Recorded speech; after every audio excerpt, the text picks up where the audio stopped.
ఏమన్నా కొంచెం ఫ్లైట్ అంతా ఫుల్ కాకపోతే ఎక్కడైనా నాకు ప్లేస్ ఉంటే ఒక 4 సీట్లు కనుక ఒకే చోట ఉంటే నాకు చెప్పగలరా అంటే గివ్ మీ 1 సెకండ్ అని చెప్పి గబగబా వెళ్ళి సిస్టంలో చెక్ చేసి 37th రోలో 4 సీట్లు ఖాళీగా ఉన్నాయండి, మీరు అర్జెంట్కి వెళ్ళి అక్కడ కూర్చుని పోండి, హ్యాపీగా మీరు పడుకోవచ్చు అనగానే మీరు నమ్మండి ప్రియులరా, ఆమె చెప్పింది 1 సెకండ్ కానీ 1/2 సెకండ్లు వెళ్ళి అక్కడ కూర్చున్నాను నేను.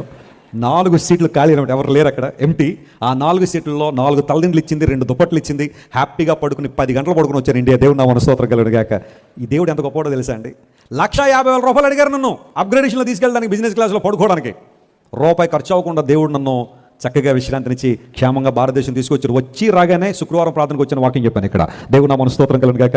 మై గాడ్ నోస్, నా అవసరం ఎలా తీర్చాలన్న దేవుని తెలుసు. చిన్న చిన్న విషయాలే కావచ్చు ఇవన్నీ, కానీ దేవుడు చేసే మేళ్ళు ఎంత గొప్పవో. ఒకవేళ ఆ సీటు కనుక నాకు దొరకకపోతే పడుకోవచ్చు, కానీ కూర్చుని పడుకోవాలంత. అలా ఇప్పుడు మీరు ఎలాగైతే కూర్చుని అలాగే కూర్చుని నిద్రపోవాలి కాసే. కానీ దేవుడు చేసిన మేలు ఎంత గొప్పది. నా ప్రార్థన నా దేవుడు ఆలకిస్తున్నాడు. విశ్వాసంతో దేవుని సన్నిధిలో ప్రార్థన చేసినప్పుడు, యథార్థమైన హృదయంతో